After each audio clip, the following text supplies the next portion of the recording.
Hello guys, I hope everyone is doing good. So today we'll be discussing about Go Air, which was one of the major airlines in Indian domestic market, and they were having flights to international location as well.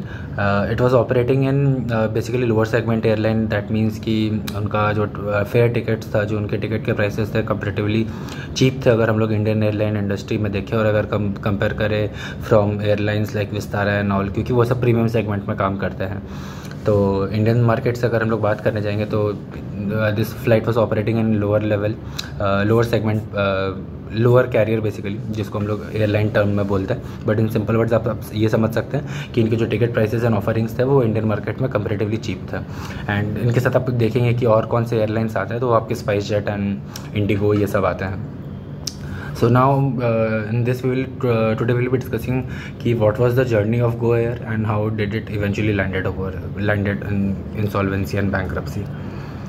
So सबसे पहले ये 2016-18 का ये बात है जब Go Air ने बहुत मेजर इन्वेस्टमेंट्स किए थे इन 3 aspects, that is in airline. वो लोग एयरलाइंस बहुत ज़्यादा खरीद रहे थे, उन लोगों ने कैबिन क्रू लिया एंड उन्होंने पायलट्स लिया था। डेफिनेटली अगर वो क्या मतलब एयरलाइंस खरीदे तो उनको चलाने के लिए आज के डेट में आपको पायलट्स भी लेने पड़ेंगे एंड कैबिन क्रू भी लेने चलेंगे, क्योंकि अगर आप सिर्फ फ्लाइट खरीद लिया and you didn't invest in employees that is in pilots and cabin crew, you won't be able to fly that flights. So आपको थोड़ा सा इशू होगा उस केस में।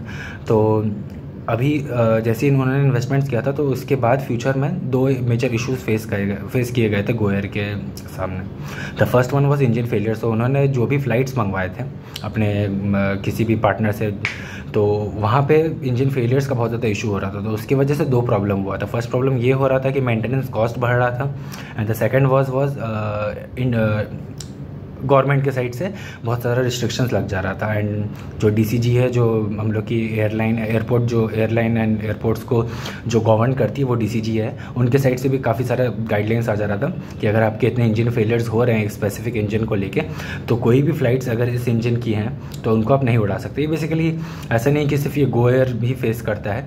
अगर आज किसी का भी स्पाइस जेट का भी इशू आया है, आज काफ़ी लोग का इशू आता है, अगर आपका स्पेसिफिक इंजन ख़राब हो जाता है तो जो जितने भी इंजन है उस मार्केट में, उस कंट्री में, जैसे इंडियन मार्केट में बात हो रहा है, तो कहीं ना कहीं उन पर डिस्ट्रक्शन आ जाते हैं। क्योंकि अगर एक इंजन में गड़बड़ है तो कंपेरेटिवली वो कहीं ना कहीं गड़बड़ हम लोग को सिमिलर प्रॉब्लम दूसरे इंजन में भी मिल सकता है, नो मैटर व्हाट वो सेम एयरलाइन का हो या ना हो।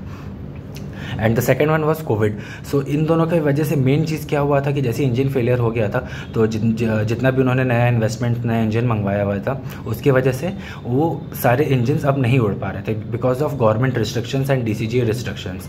तो उसकी वजह से क्या हुआ था, लेट्स से Go Air ने फॉर एग्जाम्पल 40 फ्लाइट्स का उन्होंने इन्वेस्टमेंट किया था, वो लोग एक्सपेक्ट कर रहे थे कि इतना कैश फ्लो बनेगा अगर हम लोग के 40 फ्लाइट्स उड़ते हैं। But due to engine failure 20 flights restriction में आ जाते हैं, 20 फ्लाइट्स नहीं उड़ पा रहे, तो उनके इन्वेस्टमेंट्स तो लग चुके हैं, दैट इज़ उन्होंने 40 फ्लाइट्स का उन्होंने इन्वेस्टमेंट कर चुका है। तो उस केस में वो लोग कुछ नहीं कर सकते। बट आज बात किया जाए कितने एयरलाइन उड़ रहा है, दैट इज़ 20।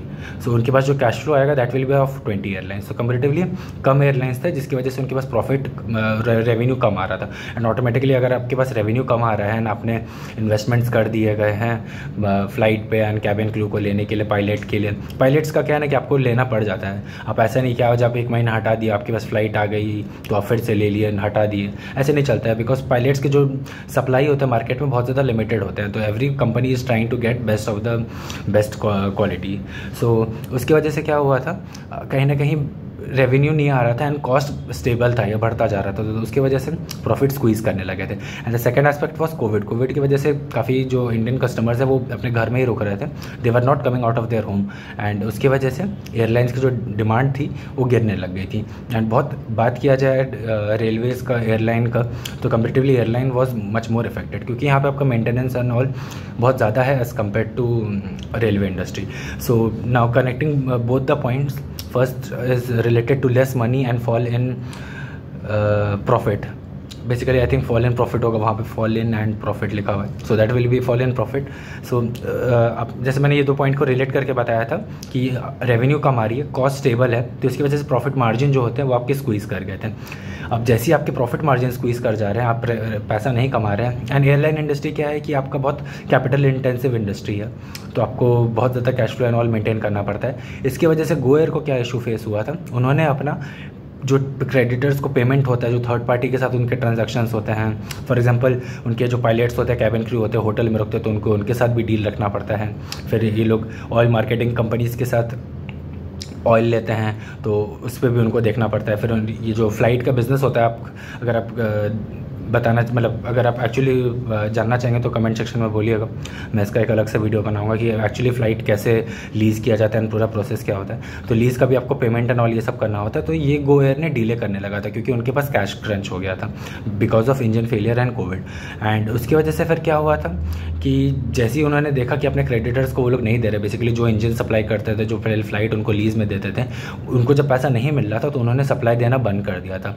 इसलिए बंद कर दिया गया था क्योंकि ये चीज़ एक्चुअली अगर आप एयरलाइन वाले से पूछेंगे, गो एयर से पूछेंगे, तो देवर टेलिंग दैट हम लोग को उधर से सप्लाई नहीं आ रहा था। एंड अगर आप सप्लायर के साइड से जाके पूछेंगे तो उन्होंने फर्स्ट इशू यही बताया था, ये बहुत इन डेप्थ न्यूज़ है, कि उधर गो एयर से उनका प्रीवियस का पेमेंट नहीं आया था, इसीलिए they were not initiating any supply to go air. And यही सेम इश्यूज़ बाकी सारे एयरलाइन भी फेस कर रहे थे कहीं ना कहीं। बट इंडिगो का मैं बात करूँगा, आज गो एयर जिस सप्लायर से मंगा रहा था, इंडिगो भी कहीं ना कहीं उस टाइम पे उसी सप्लायर से मंगा रहा था। बट इंडिगो ने कुछ चीज़ नोटिस कर लिया था and Indigo went for diversification. And उसको आज इंडिगो आज कोई भी इंजन इशू को लेके आज तक के डेट में अभी कोई फेस नहीं कर रहा है। And coming back to the point, so Go Air supply troubles की वजह से क्या हुआ था, जो उनके इंजन की सप्लाई आने वाले थे वो नहीं आ रहे थे, फिर से वही प्रॉब्लम हो रहा था जो उनको पहले हुआ था, दैट इज़ अब उनके फ़्लाइट्स नहीं चल रहे थे जितना चलना चाहिए था। एंड उनके कॉस्ट एंड ऑल ये सब स्टेबल है, जो मैंने आपको एक्सप्लेन कर दिया है कि पायलट्स एंड ऑल आपको इतने ईजिली मार्केट में अवेलेबल नहीं मिलते हैं।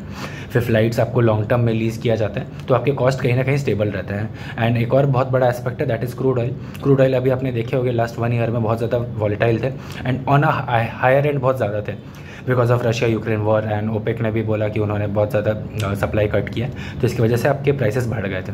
तो ये सारे रीजंस को देख के गो एयर नहीं पेमेंट कर पा रहा था अपने क्रेडिटर्स को एंड उन्होंने उस एंड पे जाके सप्लाई रोक दिया था। एंड उसकी वजह से क्या हुआ, आज गो एयर का ये हालत हो गया है कि आज उनके पास फ़्लाइट्स उड़ाने के लिए बेसिकली वो मैनेज करने के लिए उतने फंड्स ही नहीं हैं कि वो आज सप्लाई अगर आएगा भी तो वो उनके पास कैश फ्लो जनरेट होगा तो फिर वो वापस से रीइन्वेस्ट करेंगे। आज ये गो एयर के पास एकदम भी ऑप्शन नहीं रहा है। तो this is the whole scenario and this is the whole journey of Go air. And basically पैसा नहीं था उनके पास फर्स्ट, उनकी वजह से उन्होंने क्रेडिटर को पेमेंट्स नहीं किया, क्रेडिटर्स ने उनको इंजन नहीं सप्लाई किया एंड इसकी वजह से गो एयर्स के जितने भी एयरलाइन थे उनको ग्राउंड कर दिया गया था क्योंकि उनके लिए इफ़िशेंटली चलना बहुत ज़्यादा मुश्किल हो जा रहा था क्योंकि उनके कॉस्ट स्टेबल ही थे, कहीं ना कहीं या हायर एंड में थे। एट द सेम टाइम जो उनका रेवेन्यू था वो कहीं ना कहीं मतलब डिफ़िकल्ट एंड में था। And so this is a quote which states, मतलब कोट क्या मैं बोलूँ, मेरे को एक जगह मतलब दिखा तो मैंने मतलब लिख दिया ये, it's always the employees, passenger and investors who suffers the most and this is very true about airline industries. So employees का भी चलिए, बाकी सारे अभी आकाशा एयरलाइन आया, विस्तारा आया है, इंडिगो, ये सब बहुत सारे फ़्लाइट बुकिंग्स किए तो आज इन्होंने गो एयर के पायलट्स को, कैबिन क्रू को ले लिया है।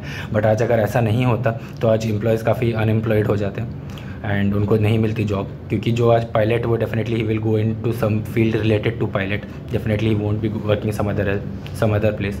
सो ये एक बहुत बड़ा इशू हो जाता।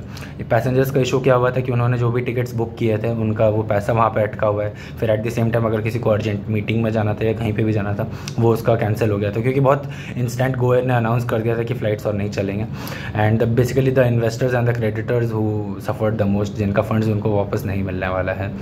So this is all from my side and if you want कि मैं एयरलाइन इंडस्ट्रीज़ पे और थोड़ा सा बताऊँ एंड एयरलाइन लीजिंग कैसे चलती है और मैं बताऊँ तो definitely can tell in the comment section, I will make a video.